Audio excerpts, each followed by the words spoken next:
First of all, you don't need to be a politician. You need to be a public servant.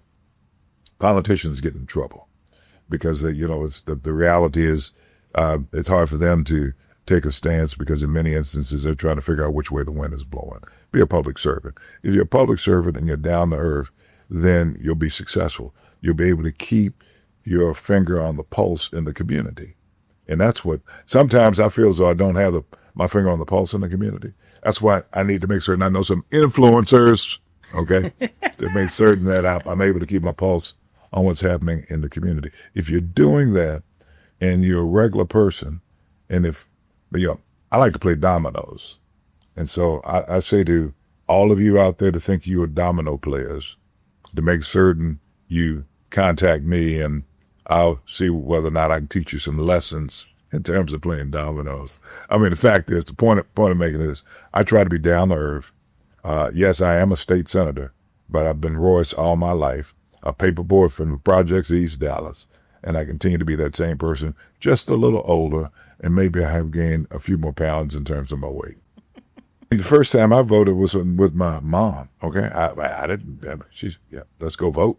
All right, that's fine. I didn't know what I was doing. I frankly didn't know. I can't even recall who was on the ballot.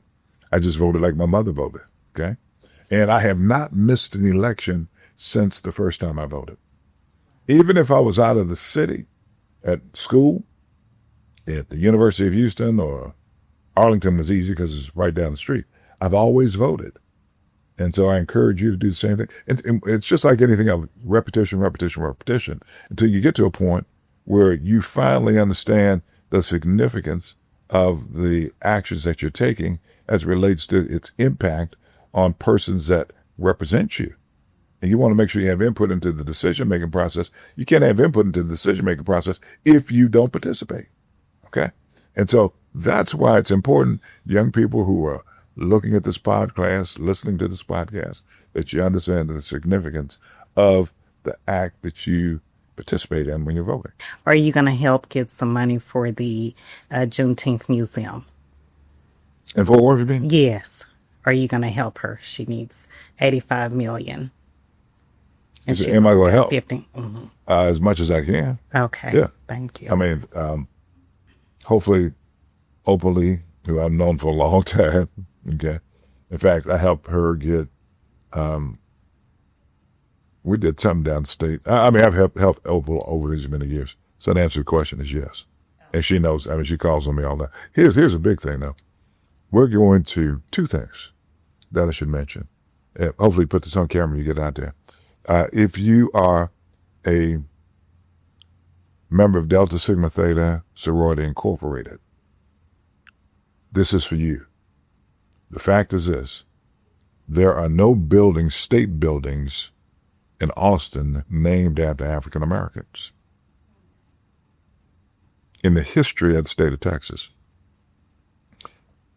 last legislative session, 87th legislative session, Representative Cheryl Cole, who is a Delta, and Royce West, who is an Omega, we were able to pass a resolution naming the first building after Barbara Jordan. That building will have a grand opening on we'll cut the ribbon, open the building on December the 12th, 2022. That will be the first building ever named after an African American.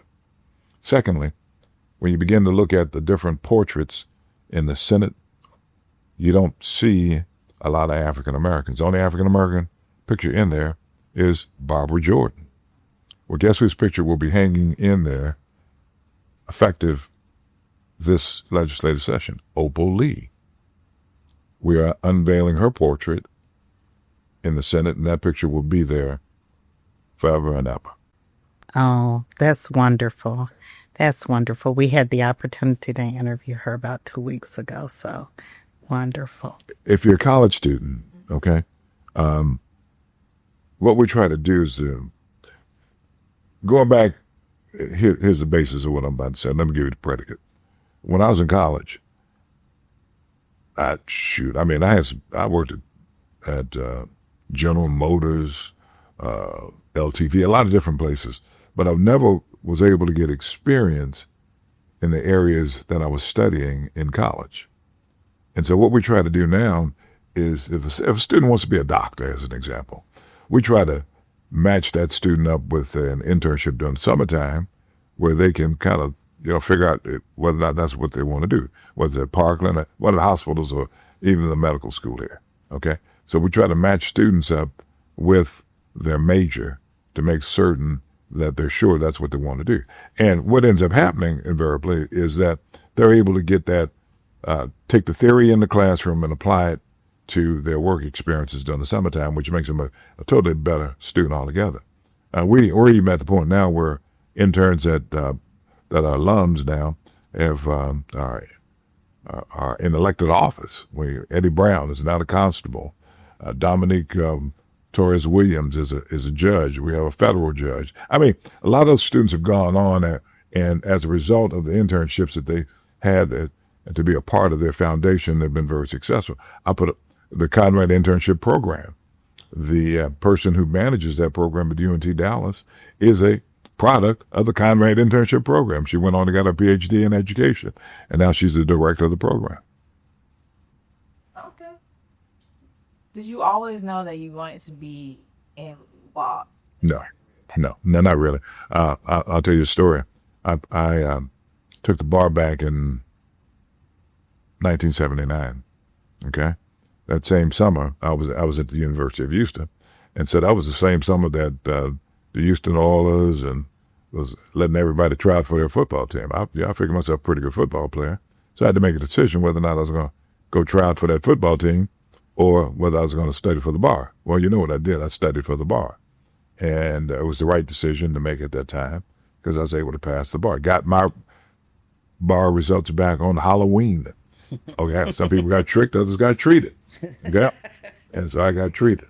And as a result of becoming a lawyer, I was able to represent athletes. You may or may not remember when Michael Irvin was in trouble, I represented him. Carter High School, when Carter High School was going through a bunch of mess back in the 80s, I was one of the lawyers on that particular program. So, I made the right decision. And as a result of being a lawyer, I still have been able to be kind of close to athletics, be it football, basketball, whatever the case may be. Where can our listeners go to learn more about you, your company, and everything that you're involved with? Well, I've got to make certain that I say something about the law firm. The name of the law firm is West and Associates. And again, we're in Dallas, Houston, and Fort Worth. You can reach us, though, at 214-941-1881. 214-941-1881. If it's a Senate matter, you can reach me at 214-467-0123. And tell us what the law firm specialty is. We have been able to develop a reputation in family law, criminal law, commercial litigation, personal injury, property taxes, school law, and also public finance. Well, that sounds wonderful. Thank you for being here today. Thanks for tuning in to Big Texas Bossing Podcast. If you like these conversations, be sure to subscribe on YouTube and follow us on all social media platforms at Big Texas Bossing. Tag us on social at #BTB.